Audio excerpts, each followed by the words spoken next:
Welcome to this episode of Love from a Distance. We are glad that you were here, because if ever there was a time when we were in need of expressing love for one another, it is now. As cities across America burn and hearts are filled with sadness to the point of breaking. At times such as these, when societal pressures build to the point of explosive unrest, there is no greater power in the universe than to soothe our souls with love. Even from this involuntary distance that we found ourselves in, we must care, show up, and care close up. We must show compassion and be prepared to challenge our own comfort zones as needed. It is easy to be apathetic. It is cozy to be complacent, especially from a distance. It is difficult to love someone whose name you don't know, whose sexual orientation you may not agree with, whose skin may look different than yours, although it is skin nonetheless. What will it take as a nation for us to truly love one another from a distance? The way a mother loves her child, no matter where in the world they may be. I surely don't have the answer. But today, as in every prior episode of Love from a Distance, we invite our guests and our audience to open their hearts and share with us. So let's breathe collectively and dive in. And of course, if there is one person I know that can help guide us on our quest, understanding it, it's my friend and fellow host, Iyanla Vanzant. Iyanla, indeed, deep bow today. Yeah, hashtag enough, hashtag no more. Hashtag 1 down, 2 to go, or 1 down, 3 to go. Hashtag arrest in charge. Yes. That's where I'm at. Hashtag I'm tired. Yeah. Hashtag I'm tired. Enough. Yeah. So I was out this morning on Facebook just trying to help people process. Because listen to this, Tina. In the atmosphere, there's the grief of the death of over 100,000 people. So you'll imagine that if 100,000 are dead, there's at least 300,000 mourning. Every one person has 3 people mourning that. Yes, so yes, that's in the atmosphere. And we're talking about Corona, right? From the Corona, yes. Mm-hmm. And then right before our eyes, as we're getting ready to go back into the world, we see a 6'5", 300-pound man being choked to death, crying for his mother. Yes. Where do you put that? And saying his last words to his kids. Yes. Where do you put that? We haven't been trained or taught. I mean, you and I know you go in, but we haven't been taught where to put that. And so I see these youngins out here, and they're young, bless their little hearts. And they're not going away because see, after Trayvon, we went right back to watching Wheel of Fortune. After Eric Gardner and Tamir Rice and Sandra Bland and on and on and on and on, we marched for 2 months. Michael Brown, Philando Castile right there in Minneapolis. And then we go right back to Family Feud and Housewives and whatever. Them youngins ain't in school because the schools are closed. Yes. They don't have no job because half the country is cut down. They ain't going nowhere. Yeah. They're going to be out there. And they need to be out there. Yeah. Because they have the attention. They have attention. Yeah. So we just want to keep them safe. Right, right. You know, there is some wisdom in all of this, you know, and our job is to be open to that. But I think that the fact that the pain inside is bigger than the fear and the external threat that used to keep things sort of complacent. Right, right, right. What's going on inside now is bigger than that external threat of, that had us in fear. And I think that that's, you know, that's a deep pain, but it's also a pain that pushes us into action. Yeah, and it's an ancestral pain. It's not just our pain. It's an ancestral pain. It's a pain of collective consciousness. So God threw the pebble, we didn't pay attention. Then he threw a rock and we just flicked our heads. Well, this is the brick, brick upside your head, okay?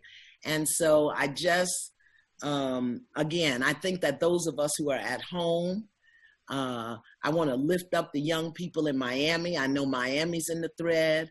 In Philly, you know, Philly's my second hometown. I want to lift up Philly. The baby's in Philly. I know Philly's in the thread. New York, that's my hometown. Brooklyn, you know. I know I saw somebody in Brooklyn in the thread. I want to lift up those cities. And I want to say to you, if you are home and if you have the news on, stand in front of that TV and pray.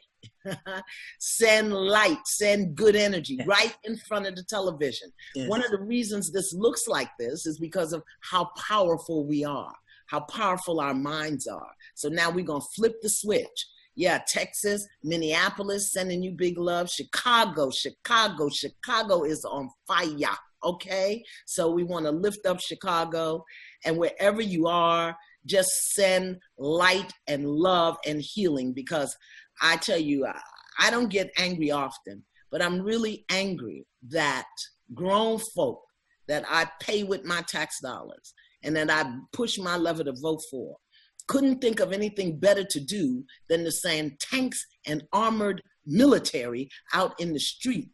I'm not talking about the city police. I'm talking about National Guard and up against the babies because they're burning a store. I don't condone it.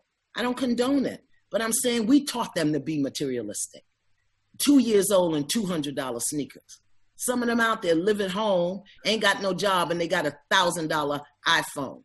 We taught them to be materialistic, so they're hitting us where it hurts, right in our pockets, right in our pockets. Yeah. So we just send what I appreciate about what you're saying is that all of those or us who sit at home and feel like there's nothing we can do, right. Prayer is a powerful to do. That's it. Absolutely. So it's a powerful to be, because when you go into prayer, you're in the presence. Absolutely. So it's a powerful to be. Let's be with these young people and don't get distracted. Can I tell you something, Tina? That ain't no riot. See, I was a Panther in the 60s. I know what a riot looked like. What we seeing is not a riot at all. So don't get distracted by rioting and looting and That's just Conflama and Wahala. It's Wahala. Don't get distracted. Pray for the youngins. Pray for them. Keep them covered. Keep them covered. I told all my Christians the other day, I said, get the 91st Psalm, stand in front of the Bible and read it in front of TV. Turn the sound down and just read that psalm to the screen so we can create, you know, a protective covering for everybody, for the police. You know, I know nobody wants to protect the police, but we got some brothers on the police force. They got children. And not all policemen are, you know, the bad cops. So we We certainly, we want to come out of this Yeah. a better nation. Yes. And there's work for us, all of us to do to get there. Yeah. And prayer is a great place to start. Yeah. And let me just say this. I hope this might be too deep for some of us, but I think that in your prayers, we owe George Floyd a debt of gratitude. Absolutely. That he sacrificed himself, knowingly or unknowingly, to pull the rug off the dirtiness in America's house. Okay? I lift him up. I lift him up, and I embrace his mother, my sister, and his wife and his girlfriend. We owe him a debt. Yep. Trayvon didn't do it. Tamir Rice, 14 years old, didn't do it. Yep. Brisbane in New York and Sandra Bland and George Floyd did it. We owe him a debt of gratitude. Yeah, I agree. And I love that Trevor Noah was saying that there was just sort of like this domino effect between Amy Cooper, Ahmaud Arbery, and George. And it's just enough. Let's not forget Ahmaud Arbery, because see, they tried to hide Ahmaud Arbery. Yeah. And George Floyd just pulled the rug, said, here's your dirty drawers hanging on the clothesline. Yeah. So, yeah. We got guests. Yes, we do. Yes, we do. And I'm really pleased about that. Today's Love from a Distance guest is the formidable feminine force, Melody Ehsani. She is a trailblazer that has carved a space for herself in the fashion industry despite cultural and family pushback. We brought her on today to celebrate her for her accomplishments, like being one of the only 4 women to design a shoe for the Air Jordan brand, and for being the first woman to own a store on the famed Fairfax Avenue strip in Los Angeles. However, our conversation with Melody Ehsani will probably focus more on the hurt and the anger and the confusion that we've seen in the streets of Fairfax and streets across this nation. Melanie, thank you for being here and sharing the love with us. Mm-hmm. Loving on you, Melody. Thank you guys so much for having me. I was just sitting here with my mic muted, just yelling at everything you were saying. So I just want to set an intention at the beginning of this talk, is that I really hope that this conversation helps to empower everybody that's out there, because I think we've talked so much about the pain and everything that's happening, and it's like thick in the air, and I know that we're all a little disoriented and just heavy from really the trauma of what's been happening. So I wanted to start with my favorite quote about love, which is from my friend Julie Burns Walker, who says that love is the only nutrient in the world that can be expressed. And I love that quote so much, because it's really true, and it's the only nutrient. Like, think about that. It's the only vitamin that can be expressed. Like, you could receive it through expression. And that's the transformative power of it. And I think that during this time, we've sort of, everybody's so angry. We're so angry at what's been happening that we feel like we have to settle for love. And instead, we're trying to take power. But love and power are not at odds with each other. Love is the power. And that's what I really want for myself to awaken to, because I'm also really mad and confused. But anyway, I just kind of wanted to start with that, because that was what was on my heart. Melody, would you read your quote again, please? Yes, it's love is the only nutrient in the world that can be expressed. Yeah. And the great teacher Emmett Fox said that there is no difficulty that enough love will not conquer. Mm-hmm. So I think even as we're loving on each other and we're loving on, because, I asked Jeremy last night, I said, oh my God, Melody's store is on Fairfax. Is her store okay? Yeah. And that's what I was asking you today, that your store is okay. Yes. Thank God. I mean, like you said, I think my ancestors really had a role in that because the entire block was burned down. And Wow. the only stores that were saved were the guys that were there at their stores actually protecting their storefronts. And we didn't have any protection down there. So it was kind of a blessing. You did. You did no have physical, protection. no scene or physical protection. No, yeah, exactly. I had that. Well, talk to me, Melody, about as a woman, just the process for even going through that. Because what I've been saying to people, yes, it's George Floyd, and yes, it's Tamir, and it's Ahmaud, and it's all of that. But it's also, you know, the healthcare abuse and the economic abuse and all of the things that have just been uncovered. So when I say economic abuse, I mean the lack of opportunity and support very often that women and people of color receive. But here you are on Fairfax Avenue in Los Angeles. Tell me about that. Yeah, well, you know, it's interesting. It's not like I didn't grow up with a silver spoon. My parents are immigrants. And when I was 10, my father passed away. And I think that I went through a really deep depression as a result of it. And the only way, well, what it really did was make me feel alone.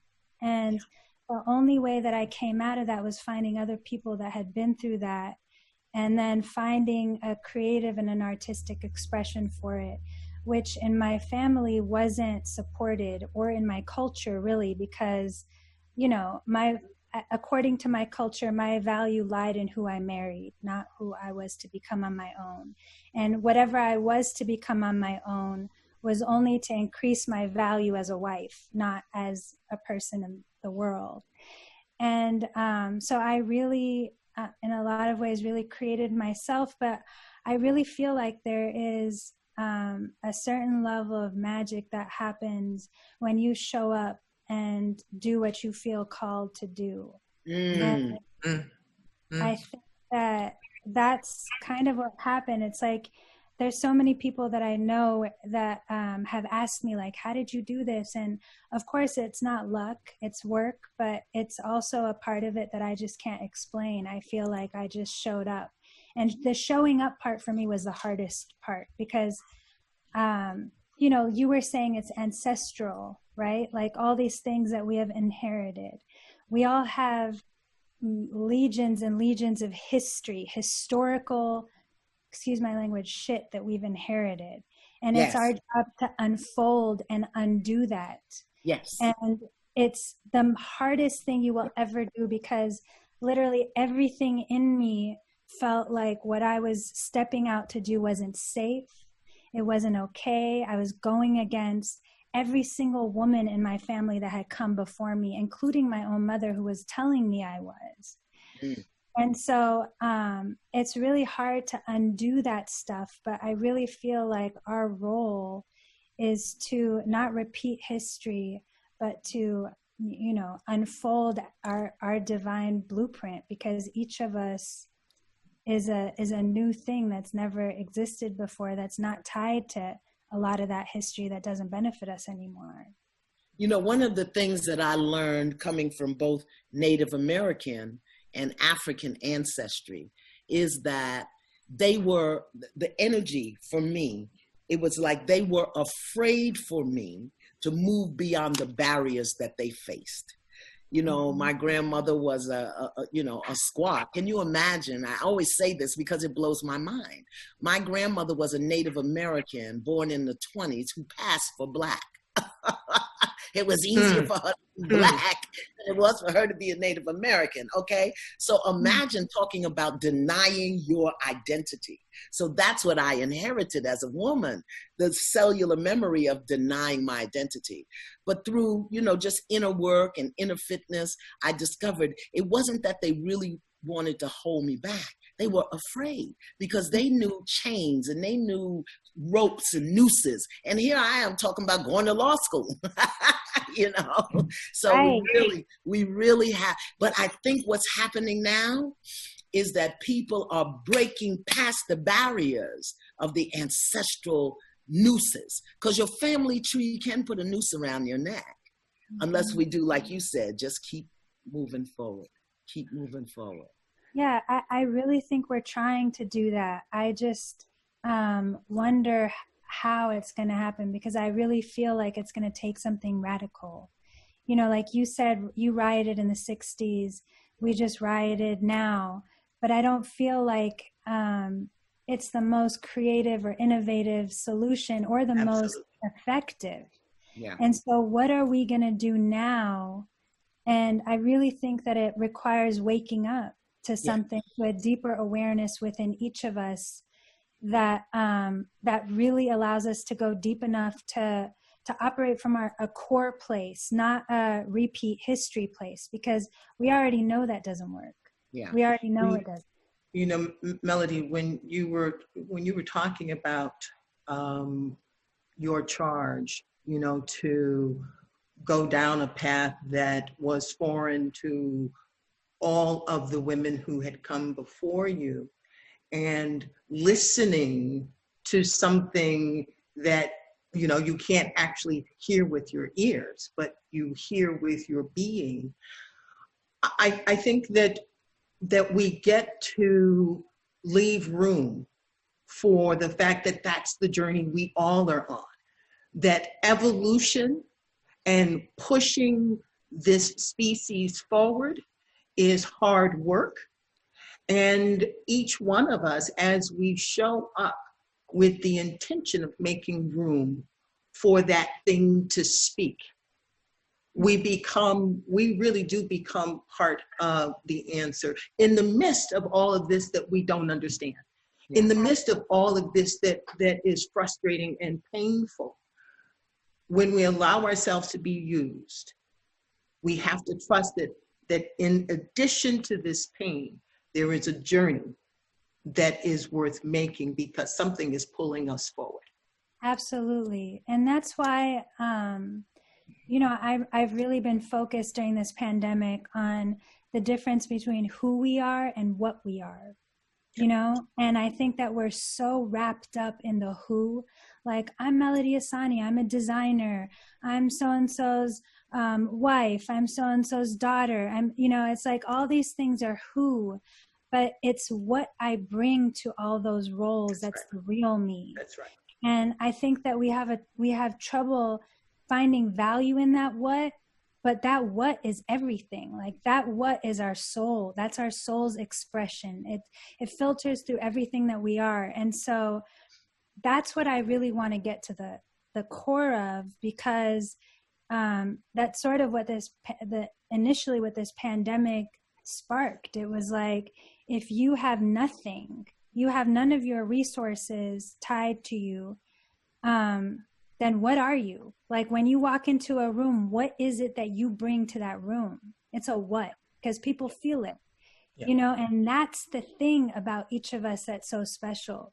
You know, there's certain people that just, you have no idea who they are, but they have this like regal command, or some people that bring levity to a room, and some people, you know, it's like really getting in touch with what that is that we all are, because that what is big. Yeah. And I think the what frightens us. So that's why we'll stay in our comfort zone. And that's why we'll do what is expected. And I think you, having broken out of your generational ancestral expectations, have stepped into your what? The majesty, the divinity. For me, you asked earlier, you know, how, I think two things. I think in the 60s or 50s, 60s, when Black people woke up and they said, we're not taking this no more. Well, even though it's caused by a Black man, I think white people are waking up. Okay. And I think that they're like, oh my God, how could this happen? It's been happening, boo. But you, you know, well, why did Philando have a gun in the car with the child? And why was he selling illegal cigarettes? And, you know, you always find a way to stay in your comfort zone, which is Black people are bad, wrong, and they do it. So I think white people are waking up. So even though it looks like the approach looks the same, I think ultimately it's going to be them educating them about them, you know? Yeah. I really hope so. It's interesting because I grew up with Dr. Joy DeGruy. She wrote this incredible book called Post-Traumatic. Okay. And she showed me this picture of, you know, all the lynchings that were happening. And she, you know, it was like the Black people who were being lynched. And then it was like these white children standing below these Black bodies that were smiling and laughing. And she was like, we know what happened to us here. We know the trauma we endured. Do they know the trauma they endured? Absolutely. That's it. Like, we don't know what happened to them. Yes. You know, and I don't think they know what happened to them. No. Because they were programmed and conditioned to believe that's the way it is. Like my grandmother. My grandmother wanted me to be a cleaning lady like her. Your mother wanted you to be a good wife. So they were programmed and conditioned to believe that this is how it should be. But here in 20, go ahead. Oh, no, I was going to say, but I think it's also deeper than that, because I really feel like there's a cultural pathology of denial. Yes. So it didn't happen. We weren't there. That wasn't and the us. president shows us that every day, doesn't he? Every day. Yeah. Every day. And that's the pathology of America. If you go anywhere else, like anywhere else, there's different pathologies, but here it's denial, denial, denial. Yeah. And the thing that I love about it is that he is the epitome of the things that need to be healed. Mm-hmm. And some of it, Melody, I know you'll probably, everybody, I hope I understand. Some of it can't be done as a group. Some of it is individual. The mindfulness that we need, the awareness that we need is going to require us each to do our own individual work so that when we come to the table, we are as healthy as possible. Yeah. Does that make sense? 100%. Yeah. You know, I really feel... Oh, go ahead, Tina. No, go ahead, Melody. No, please. Well, you know, it's why this and forums like this are so important, because we all do what we do for some survival reason. And this amnesia, this denial, I believe that part of it is because we don't feel that we can handle the truth. We don't want our idea of ourselves to be disrupted. It's almost like losing yourself and falling into the abyss of not knowing who you are if you challenge everything that you have known to be you up until now. And so for us to have conversations like this begins to put seeds in the ground that we are capable of having these conversations. We're capable of looking at the lies, and we're capable of change. So I think that it's powerful that we are all here and that we're on the same or similar pages, because this is the conversation that souls are yearning for, but egos have not been able to actually saddle up to. And I think that's the empowerment piece here, is that I hope we're not relying on the government anymore. I hope we're not relying on none of that anymore, because the greatest power is in us coming together. Like, this is what community looks like-minded communities. Yes, we're supposed to love everyone, but we don't have assignment with everybody. So when we say like love everyone, that doesn't mean that you have assignment or you're supposed to build with everybody. No, you build with the people that are willing and able to build with you. And creating these kinds of like-minded communities is really powerful. You know, I've been we've been going down to Watts, and my husband's opening a music school out there because they cut the music schools out the school system.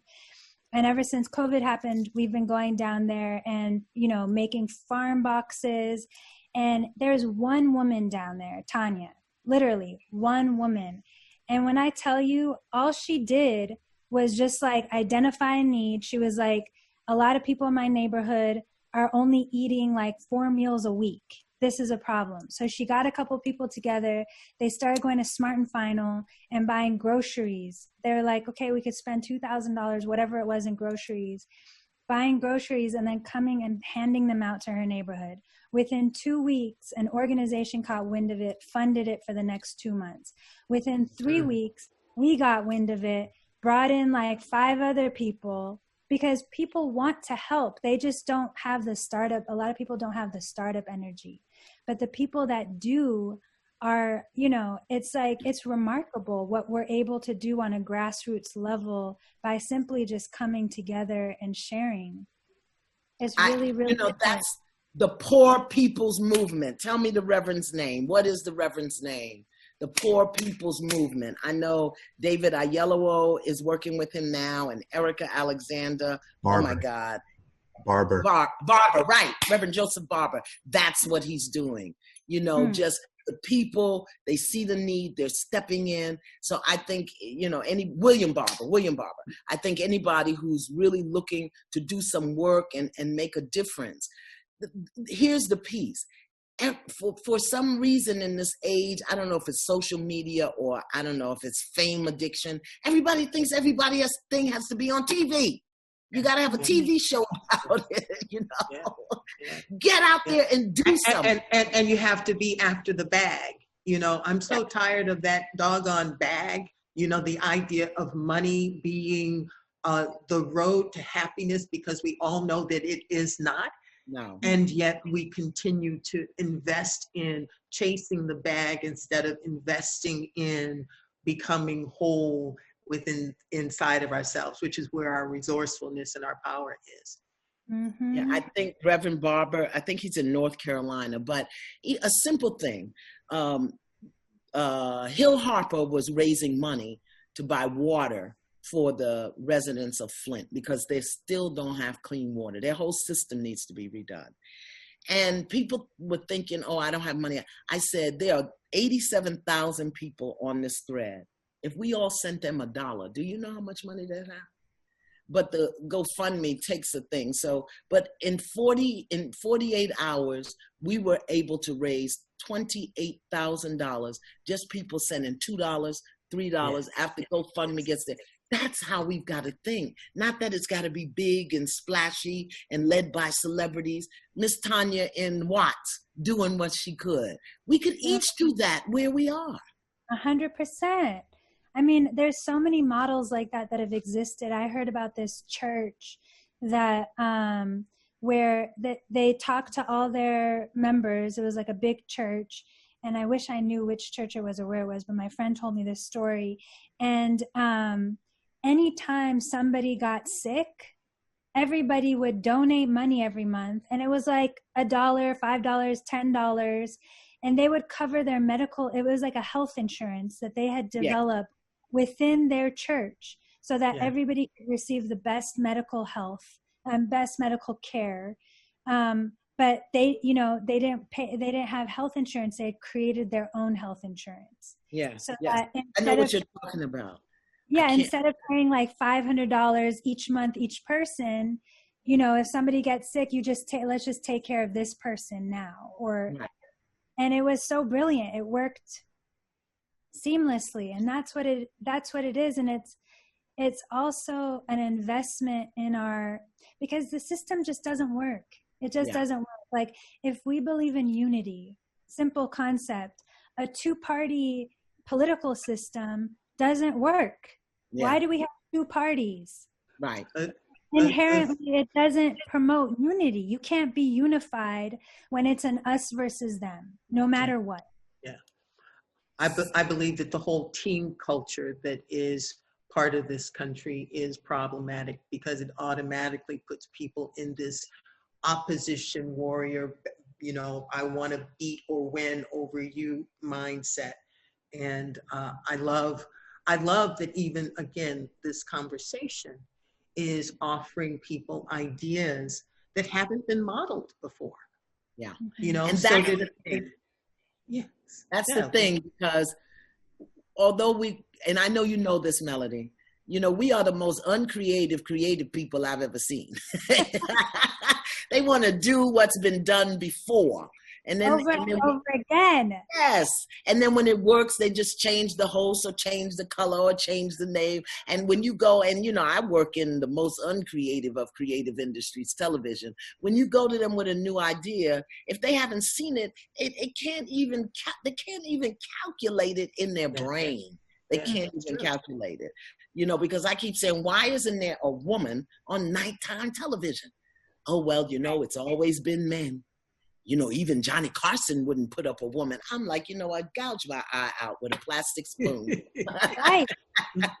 But that's what it is to be a trailblazer. Like, that's why you've created your own path. That's why you are who you are, because you have to go up against the inertia every single day just to be you. And that's what people don't want to do. I get it. It's hard. But it's the work we must do. And it's the work that we have to get deep enough within ourselves so that we're sustained by it, so that we're motivated to move forward and do it, because it's really the only way. Yeah. It's the only way. This isn't going to happen by us repeating anything. Let me ask you a question. You had gender challenge, being a woman. Yes. You had cultural challenges. Where did you start, Melody? Where did you start to really allow your authentic being to come forward? Where did you start, or how do you start? Do you even know? Yes, I do. Well, it started with very subtle things. I started meditating, first of all. I've always been somebody that's loved God from the time I was a kid. I always loved God. But then at some point I was talking to my friend, and she was like, what if I told you that you're worshiping a false God? And I was like, what? I was so offended. I was like, what do you mean? And she was like, well, what if I told you you're worshiping your mother's God, that you actually don't know what the creator is to you? And I was like, I don't know what you mean. And she was like, well, why don't you pray about it? She was like, every day. Yes. Wake up and ask, show me what you look like to me. That's right. Me. Increase my connection to you as you are, not as what I think you are, and show me my path. Yes. So that was my first assignment, I think, on this path. And I realized so many things, that I had inherited my mom's idea of God. And I did believe God was a man. And I was ashamed to go to God with certain things. And I'd only pray at certain times, and it was like all this deep stuff that I had no clue was even there. Yeah. And then I found my own connection to the creator, and I was like, I literally have access to the most great resource in the world.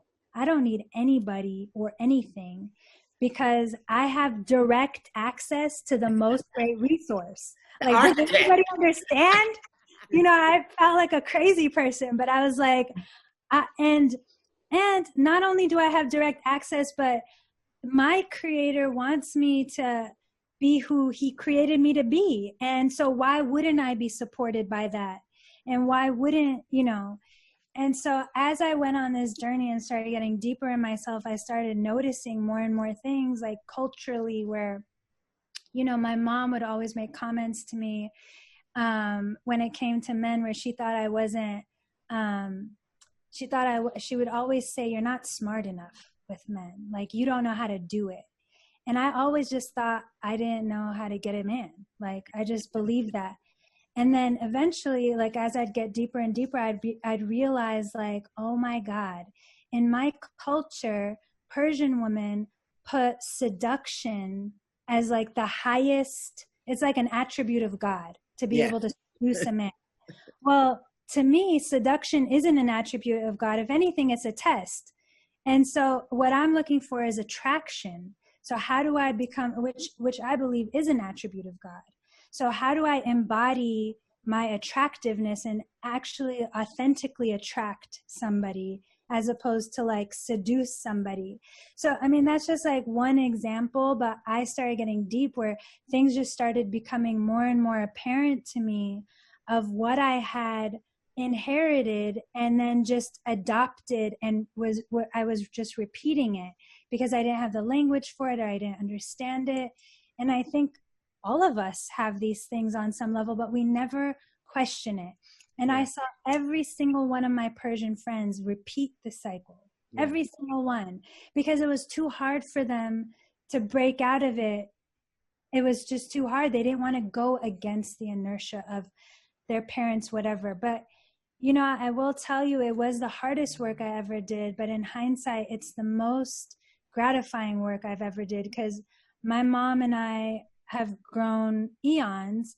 And the beauty of doing this kind of work of breaking generational things like that, which I know both of you have done, is that you have broken it for your entire family. Fine. Everybody comes behind you. Yes. Nobody after you will ever have to go through the same thing again. Yes. Yes. I will never be in a family where my future offspring won't feel seen and supported, and that's big. Huge.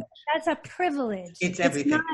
It's not a burden. You know, people look at it as a burden. Even I looked at it as a burden. I'm like, why do I have to do this work? I know, right?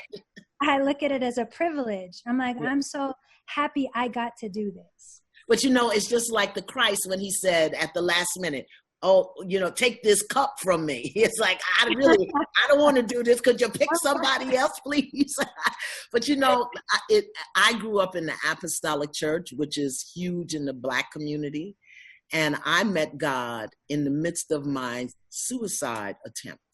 I was on the floor in my kitchen in the midst of postpartum depression, trying to take my life. And this beautiful, beautiful woman came and sat down on the floor with me. And the minute I looked at her, I said, well, this can't be God because this is a woman.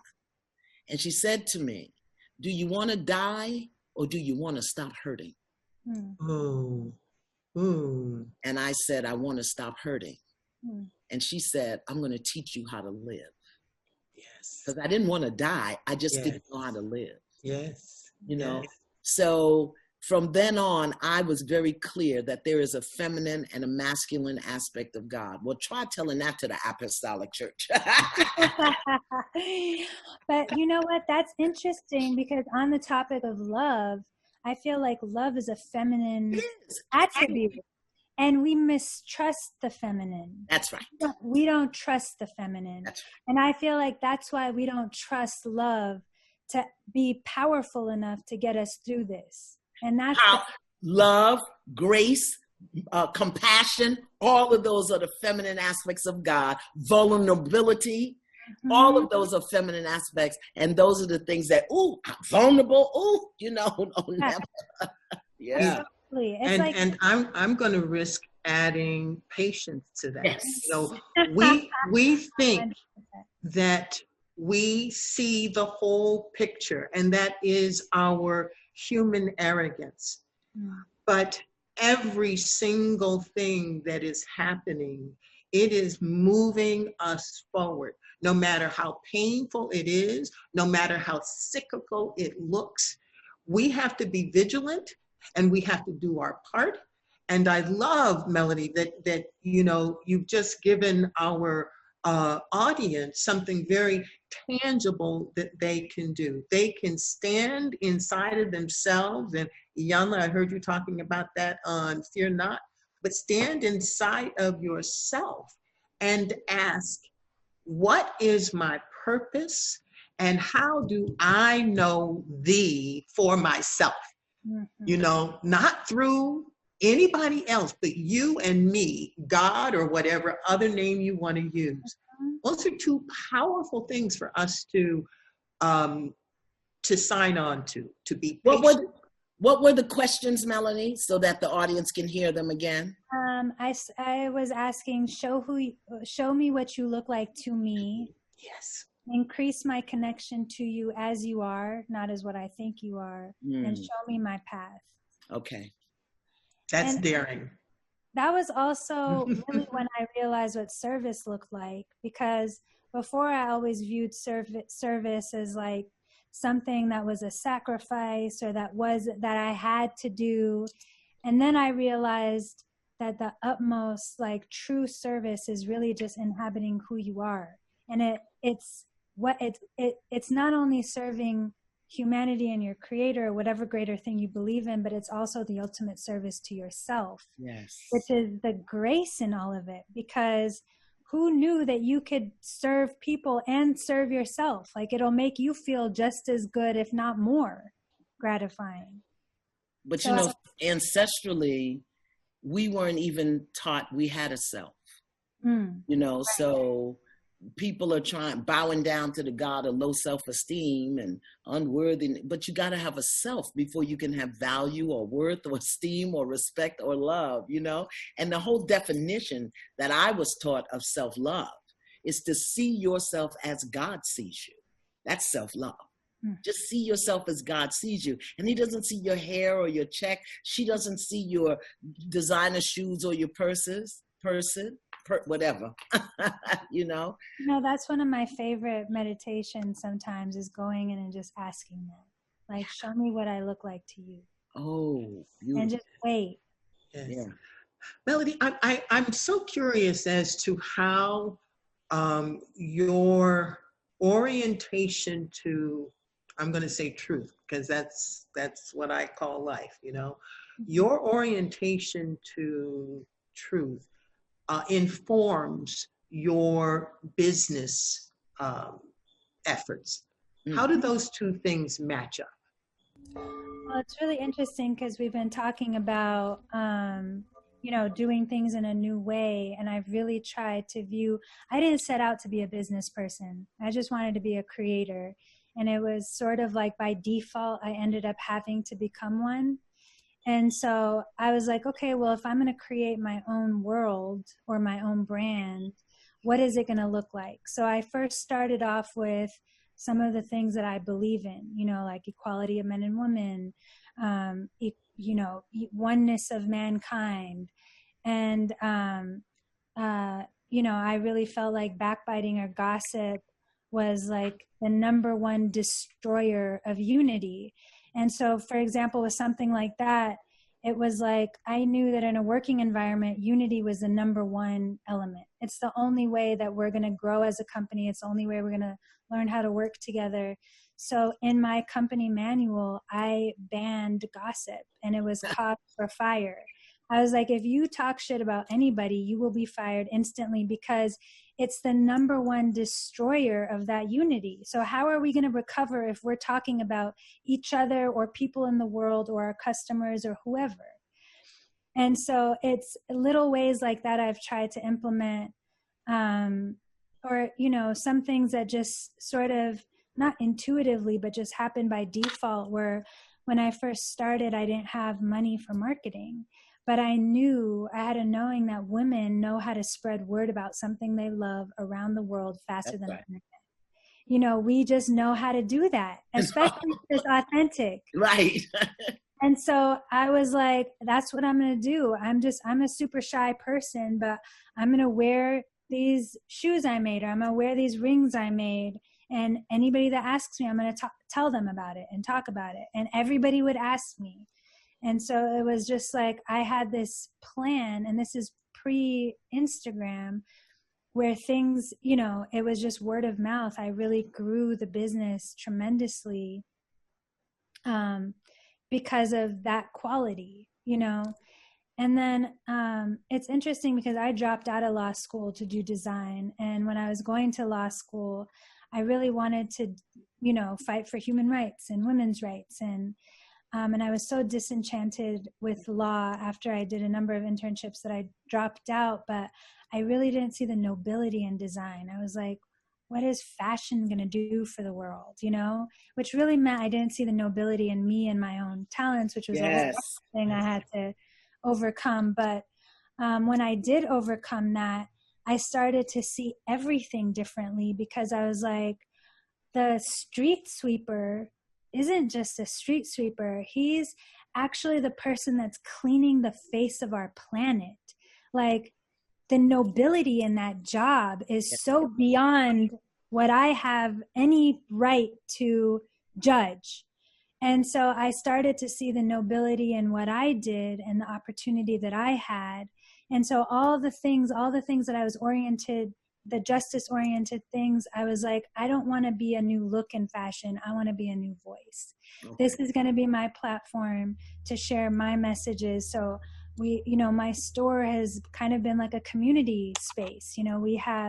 We've had so many talks where Patrisse Cullors from Black Lives Matter, or Janiyah Khan, or Dr. Joy DeGruy has come and given talks, and Serena Williams and Lauryn Hill. And it's just turned into this space where it's not just about commerce, but it's really about community. And it's about waking people up with giving them new language, and new things to attire them with, because it's hard being a human and it's hard being out there, and we need accompaniment. And sometimes fashion is that accompaniment. Sometimes when I put on this jacket or this ring, it allows me to feel more of who I am in a room, and there's nobility in that. Yes. And so I've taken all those things and incorporated them into my business, not only for me, but to just show that as women, we do things differently. It's not linear. Not all of us have 5-year, 10-year plans. We're a lot more intuitive. We change, and it's okay. And it works. It can work. Yeah. You don't have to have a business plan with a strategy, per se, I know, because part of my challenge, and you said two things, I'm the kindergarten teacher. I have to refresh and review. People don't have a language for it. Yeah. And then they bump up against the inertia and they don't want to challenge it. The nobility of it. One of my teachers asked me what was the most noblest job on the planet. And I had to think really, really hard. And then because I was tuning in, I said the gravedigger. Who takes the remains of our loved ones and puts them to rest. So we have to do it different. And one of my greatest challenges is that as women, so many of us are out of order. We don't know how to be women. We do man in a skirt. We don't know how to be women because they stopped teaching us women medicine, which is singing and prayer and dancing and mindfulness and compassion and vulnerability. We do man in a skirt. So what you're saying to me is just like, it's just got my ears. You have my ears being orgasmic right now. Yeah. That's, I think, the call for us now. It's like up to now, powers that are masculine of like force and dominance and physical whatever have really ruled the world, and they haven't worked. And in this next era, especially in an era where mental illness is the number one, in certain places, like my family lives in Uganda, if you were to go and tell my auntie that there's a pill that you could take that makes you happy because you're sad, they'll laugh at you. Yes. They're like, a pill? It's like when they're sad, they all get together, they sing, they are there for one another, they have community. It's a different framework, it's a different belief system. And here we've lost sight of that. And I think that that's the role of the feminine, is to bring that in. And that's the superpower of this next era. That's why it's so important for women to be exactly who they are, unapologetically, without fear, and usher in that the power of intuition and value. And we have to value it the same way we value all the things that you can count and measure that men are so good at, especially white men. We have to introduce all these abstract concepts that the feminine really embodies and masters and believes in, and we have to believe in them and validate them the same way we do all this other stuff, like mathematics. And be okay if the men don't agree. Exactly. One of the things we have to learn, I don't need you to agree with me. I need you to support me. Don't agree. Right. You understand? We think we have to have their agreement. No, we don't. You are music to my ears. For sure. I'm coming over to Fairfax and getting me something. Come on. Melody, clearly, we look forward to an opportunity to have you back again. Anytime. What's really beautiful is that I mean, I know so many people. There are at least 3 people on the set of Queen Sugar who wear your shoes, you know, and Have a pair. what you were doing is absolutely powerful, and you are being a model, a role model of a new way of doing it, a new way of actually being present, you know, to your purpose, and actually being an entrepreneur and a businesswoman at the same time. I think that we all can gain knowledge about how to go forward and become the best that we want to be, because of people like you, because of people like Iyanla, because of those of us who are showing up, daring to do it differently. You know what, Melody? We have to say goodbye. Oh, I'm sorry. Go ahead. I wore your shoes when I appeared on HSN. Stop it. I'm so, well, can I, because I started with a quote, can I end this with a quote? Please. I think of it, because in the Baha'i writings, 200 years ago. Oh yeah, Baha'u'llah talks about the body of mankind, like each culture being a different part of a human body, so the world being like a human body. And he talks about Black people being like the pupil of the eye, surrounded in a sea of white, but it's only in the pupil that contains the vision. And so I am so honored, honestly, to be amongst you 2 ladies, because I really feel like Black people have the vision for the future, and the term "I see you" takes on a whole other thing when you think of it that way, because it's not just superficial. It's really, I see you. Yeah. And I thank you for seeing me and mirroring me. It's such a privilege and an honor. Thank you. Oh, thank you, Melody. Thank you so very much. Peace, and may you continue to be safe from inner and outer harm. And may your facility be surrounded by the goddess and the mothers and the greatest grandmothers. Deep bow to you. Deep. Yes, indeed. Thank you very much. One for you. Mm-hmm. Oh my God. Well, Iyanla, wasn't that lovely? I love her.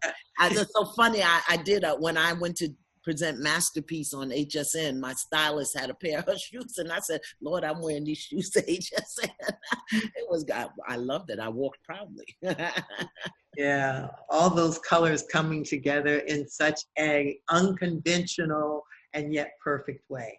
You know, and I think it's important for people who don't know. I know about Persian culture because I studied the Baha'i faith, and there are a lot of people in that culture, that tradition, know who Baha'u'llah is. But if you don't know about Persian culture and you study it, you would get a real different understanding of what she had to overcome.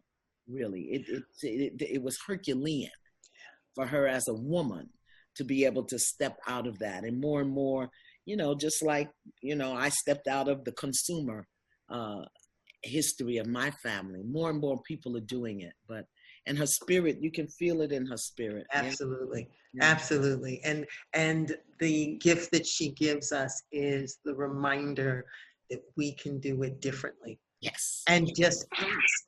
You know, you don't know how to do it differently, just ask. Yeah. At least leave that door open in your heart. How might I do today differently? How might I think differently today?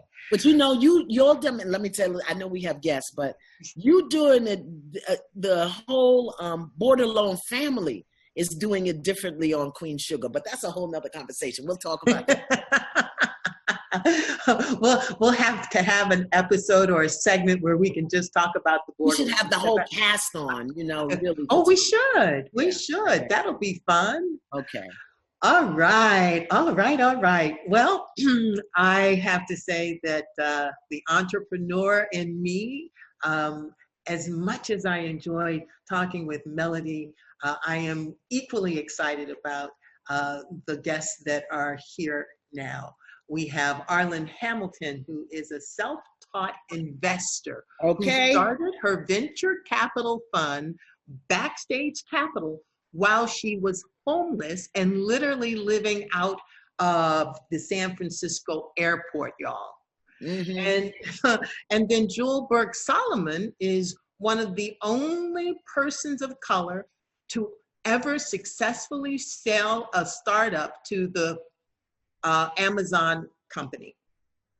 The only person of color to sell a startup to Amazon, y'all. She's got to explain what that means, because I'm sure they don't even understand what that means. Yes, she will explain. Okay. She's now the head of Google for startups, and both of these brilliant women are at the helm of venture capital funds focusing on the economic empowerment of communities of color. Come on. Iyanla and I are just eager to say hello to you ladies. Thank you for showing up and sharing the love with us.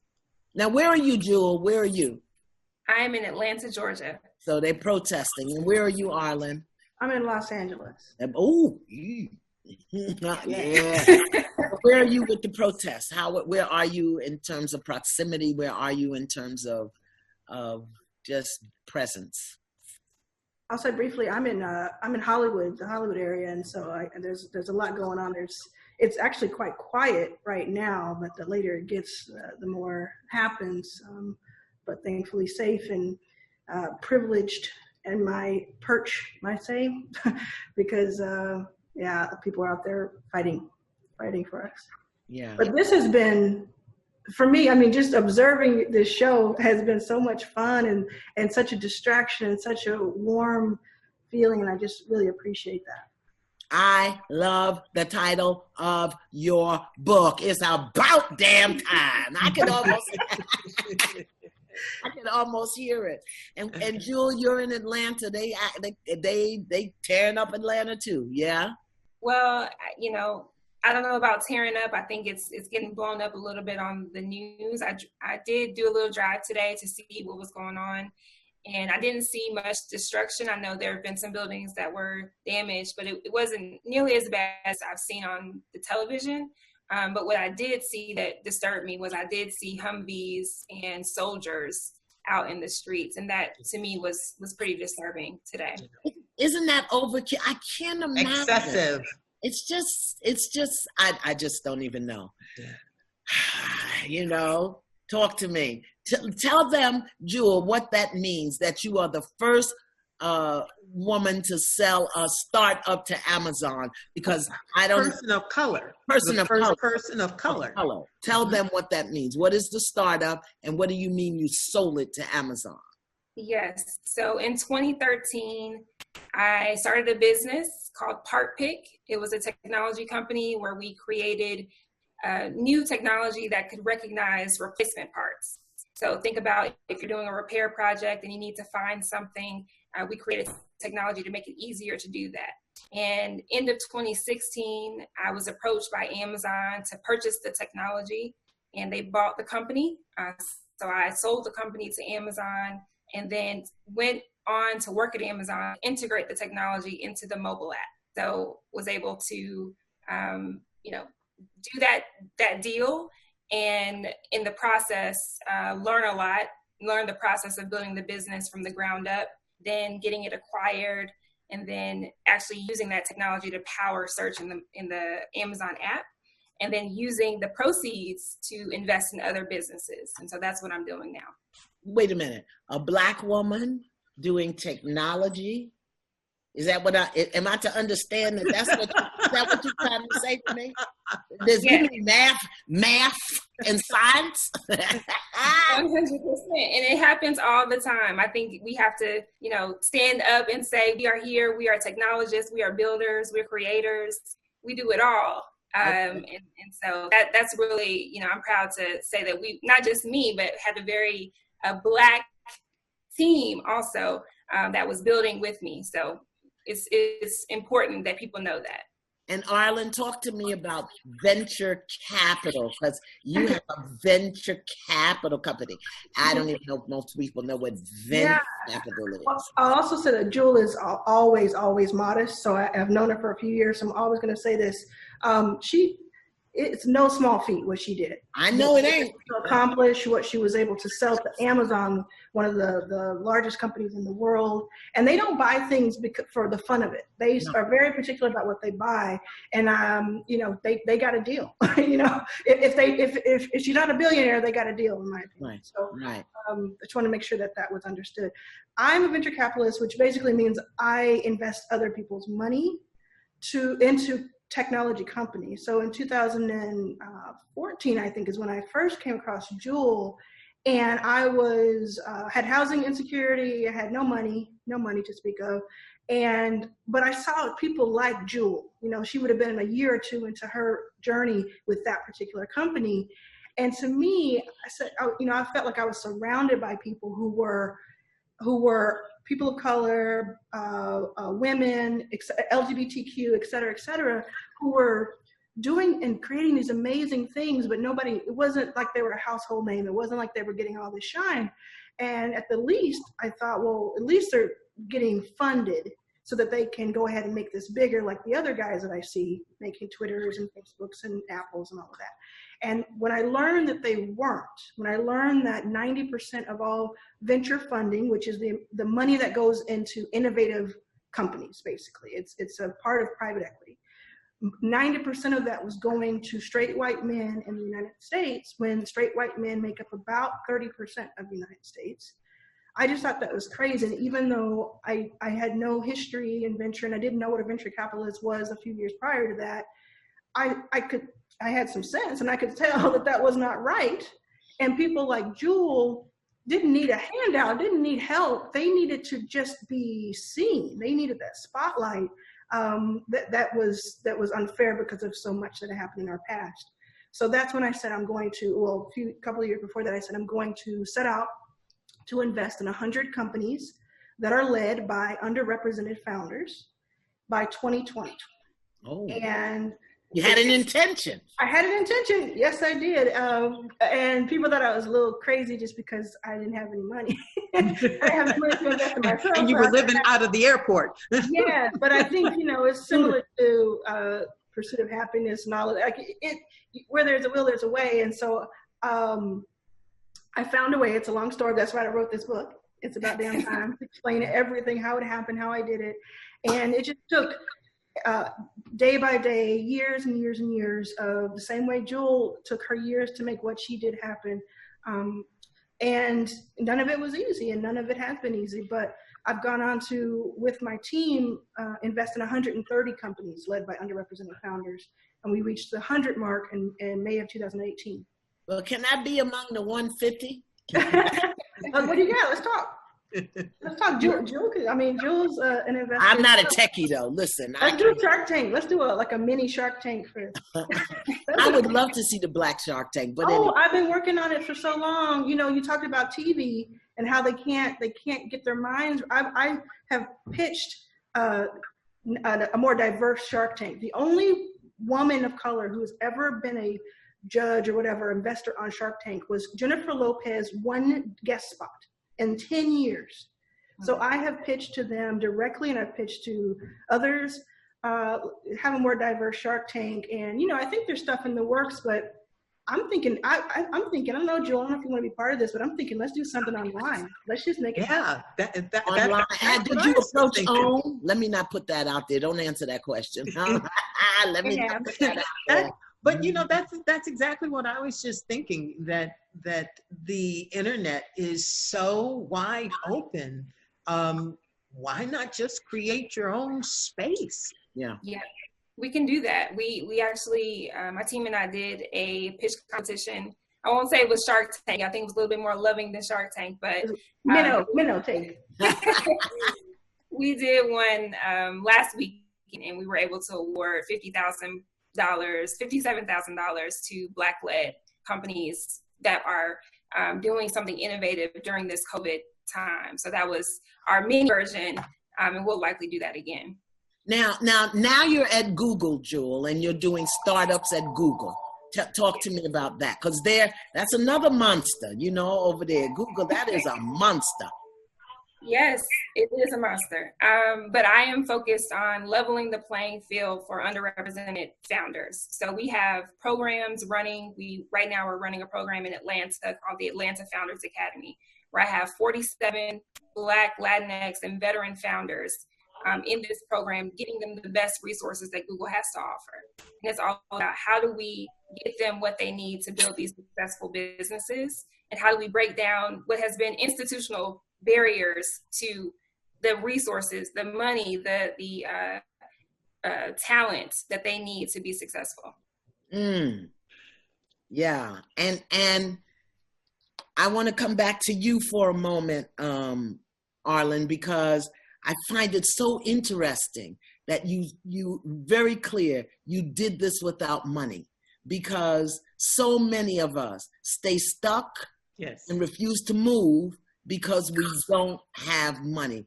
Talk to me about what did that take? What did that take? As you can imagine, a lot of companies come to me, a lot of founders come to me, and we call them underestimated now.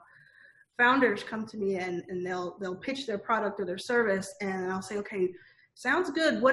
Tell me what you've done so far with it. And they'll say, well, I haven't done anything in 6 months because we haven't been invested in. And I'll just say, wait a second, you're talking to someone who slept on the floor of the airport, and you can't come to me with that. It's not give a Black person a check day, not this time, not this. And so it's a little different just because I was building a fund, and the fund, you have to have the money. And so it can't, I called myself the bootstrapped venture capitalist for a very long time, but you can't be for too long. But I've also started a couple of companies, and the latest company that I started, I have no investors in, because what I've learned over time is that the more that I can do, or that a team can do on their own, the better and better, because you own more of your company that way.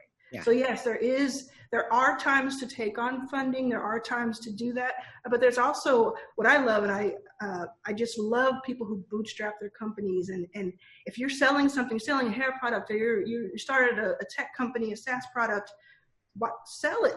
Show me that you can sell it for a while, and then you don't even have to impress me. Yeah. I'm coming to you and saying, can I please have a piece of the company, rather than you're coming out this way. But it really was, in my case, years and years of hearing no, but never stopping. And all along the way, I talked to founders who were, in essence, my customer, and who are my customer. I talked to founders, entrepreneurs every day, and asked them what they needed and what they wanted. I stayed connected with them. I built network. I did all of that. I built reputation, I hope. A good reputation, I hope. I definitely built brand and all of that. And so when I did get my first yes from a woman named Susan Kimberlin in 2015 in September, she didn't know that any of that stuff was happening with me financially on purpose. I didn't let her know. And she put the first little bit in to say, you go ahead and invest in the first person. Okay. And I just couldn't stop after that. I couldn't be stopped after that, because I had been preparing for so long. And that's what I love to see in other people. Yeah. Jewel, go ahead, Tina. Okay, there's like two questions. Number one is, Jewel, when you were faced with such a big opportunity with Amazon, did you know the steps you needed to take? Where did you get the information to make sure you were making good choices? That is a great question. It was one of the hardest, if not the hardest decision I had to make in my life, of whether or not I was ready to sell the business, because I've been working so hard on it, put everything into it, and I actually wasn't in the market to sell. They approached me, so I wasn't, looking. I hadn't prepared to sell the business at that time. How did they find you? What were they looking for? How did they find you? Yes, I love this story. So they found me because I was looking to make a change in how our company was viewed in the market.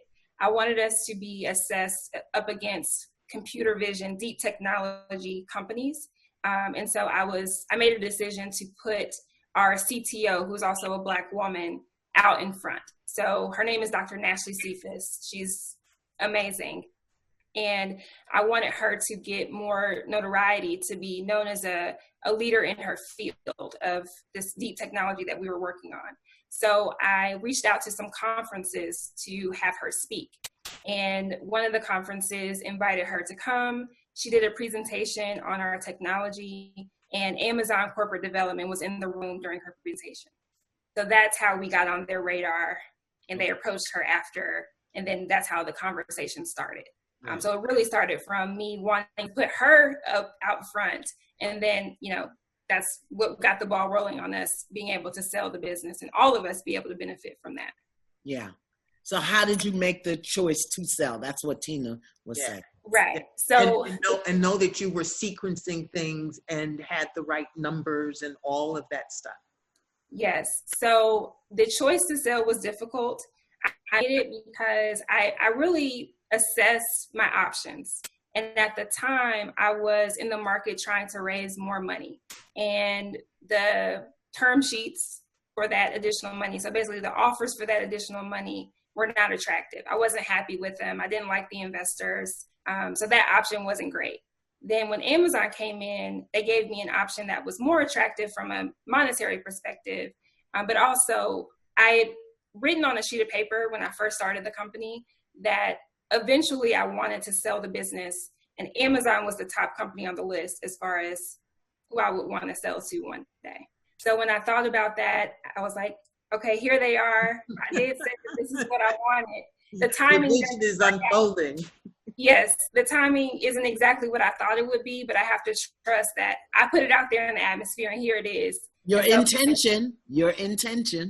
Yes, exactly. And so once I thought about that, and then I thought about what's in the best interest of the company. And also one quick story about the origin of Part Pick was that I built it for my grandfather.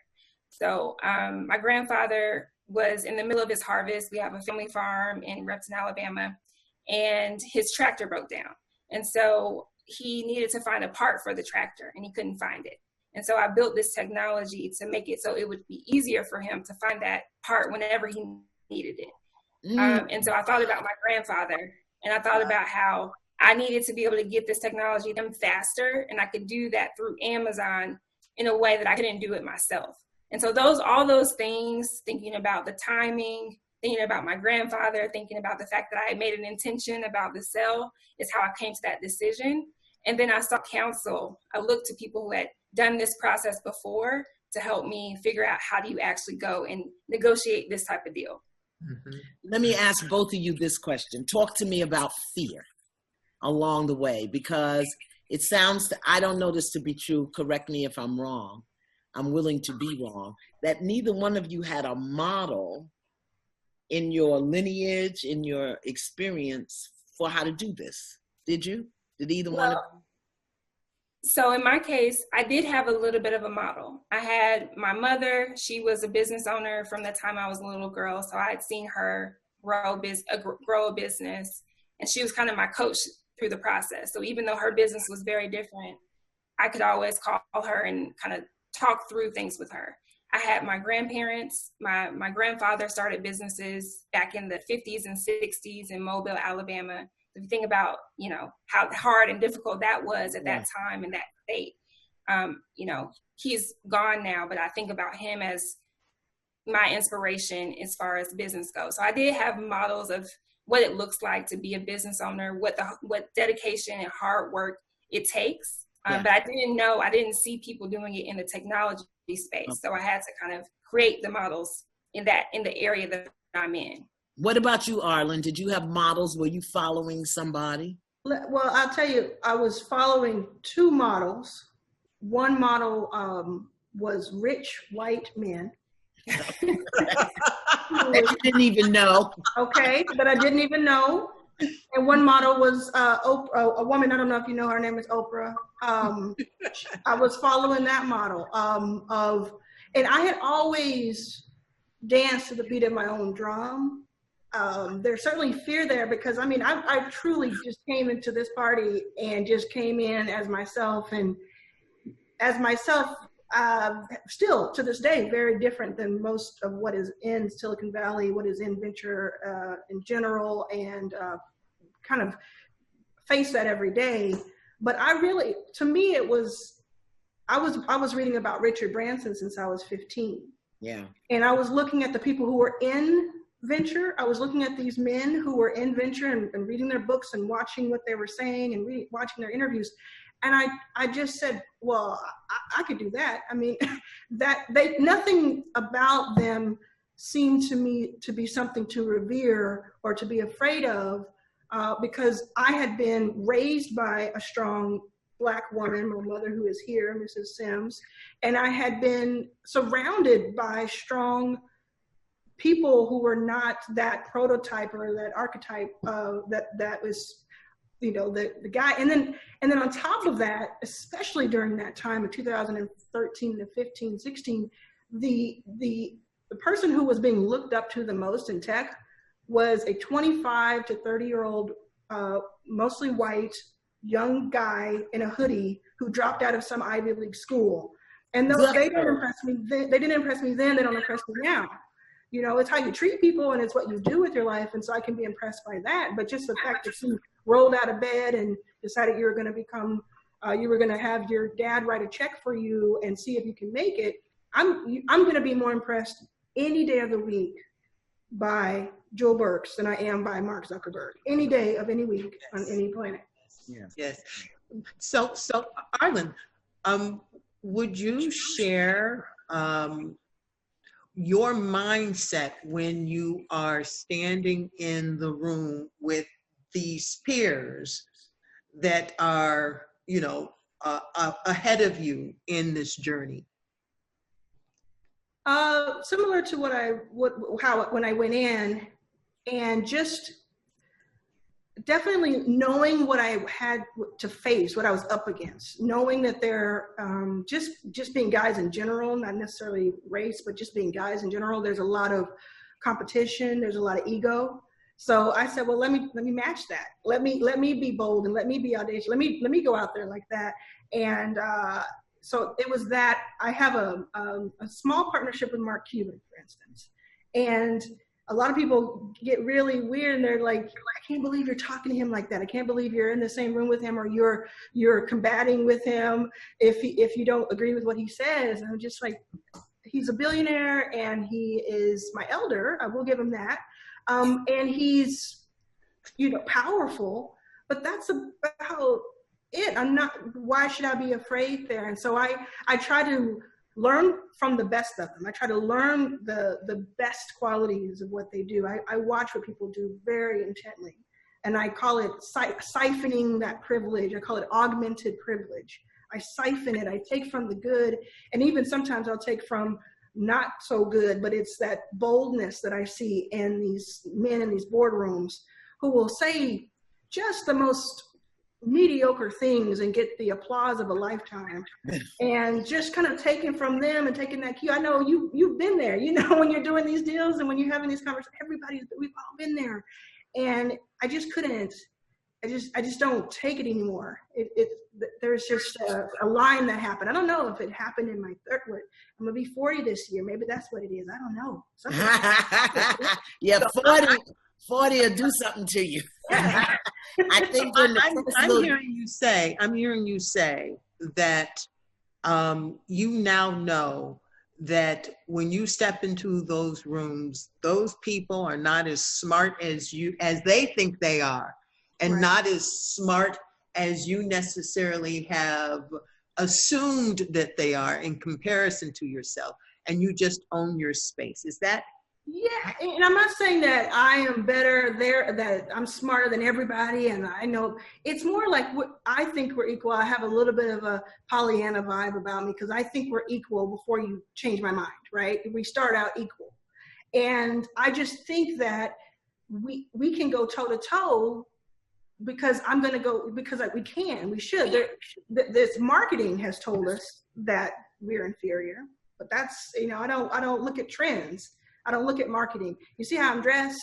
I don't look at trend. I'm not trendy. So I don't look at what they're telling me to think about myself. I think about what I really think about myself. And I also take so many people into those rooms with me that I'm hopefully representing well, and that I do care about their opinions and them being represented. Yeah. I think both of you, and the thing that excites me is both of y'all look like little whippersnappers. You look like you're 12. So the thing is that you're doing it differently. And this is my mantra to everybody about the corona, about, the protests. They're doing it differently. We've got to do it differently. So the fact that y'all will walk up, toe to toe and stand in a tech field, in venture capital, I had to go look what venture capital was. I didn't know what that was. You got some money? I want some, But, and I just, deep bow to both of you, and like Melody, to do it like women and to do it different. God bless you. Very exciting. Unfortunately, we are coming up on the hour where we have to say goodbye, or the moment where we have to say goodbye. But I would love it if you each could sort of like laser a statement to our audience, just something that would encourage them, or some insight that you want to give them, just whatever comes to your mind or heart. Yeah, right now in these times. Yes. Yeah. Yes. Jewel, would you like to go first, or would you like for me to? I can go first. The message that I want to tell people is that in this moment, you get to decide how you want to react to what's going on, how you want to live your life. I think a lot of us are often burdened by being responsive to what we see and doing what the crowd is doing. But at this moment, and in any moment, we get to decide how we want to accept what's happening, how we want to process what's happening. And I want to go back to something that Melody said, which I thought was really powerful, and that is love is the power. I think if we remember that thought and remember that we get to decide how we're going to behave and react, how we're going to stand in our power, then that will make all the difference. Fantastic. Thank you. And I just want to say, just really briefly, that if anything I said resonated with you, just know that I did all of this, all that I've done and what hopefully will do, was done under mostly my terms, and as my authentic self. And so I always try to leave people with the understanding of a couple of things. One is that, like I said before, because we're equal, you have equal right to what is out there. There is no one who needs to give you permission to go and start something and to create something, to have something. And the second thing I'll say is this: there's a phrase that I've said in the past, and I have it emblazoned across my wall at my home office, just right across from me, and it's be yourself so that the people looking for you can find you. Yes, yes. And so just know you can do all of these things in an authentic way and stay true to yourself. And I 100% agree with what Jewel said as well. And be really good to yourself too right now. Really Oh, bless you. Deep bow to both of you. I'm gonna appoint myself your auntie and put you all on my prayer list. Yes. So, ladies, we thank you so much for having shared your stories and your knowledge with us. We look forward to watching your journey, and who knows, having you back again. yeah. Thank you. Thank you. Thank you so very much. Yes. Listen, Iyanla. be authentic. Yes. Have an intention. Yes. Hold the vision. Yes. Willing to challenge the status quo and inertia. Yes. Walk into the room knowing you have a right to be there. Yes. Be creative. Yes. And have a daily spiritual practice. That's what I got out of today. Yes. And don't let the circumstances dictate anything. Yeah. You are more than the circumstances. And so keep your eye on all the things that you just said. Be bold, be courageous, and dare to dream in spite of the corona, in spite of, of George Floyd, in spite of the riots, in spite of the knees that are trying to be on our necks. Be courageous and have a vision for your life in spite of all of that. Yeah. We just want to say thank you to our virtual studio audience for showing up. We love you, love yourself. During these uncertain times, know that community is important. Show up for yourself, show up for your community, be brave, be courageous, and more than anything, share the love. And eat ice. Thank you for showing up.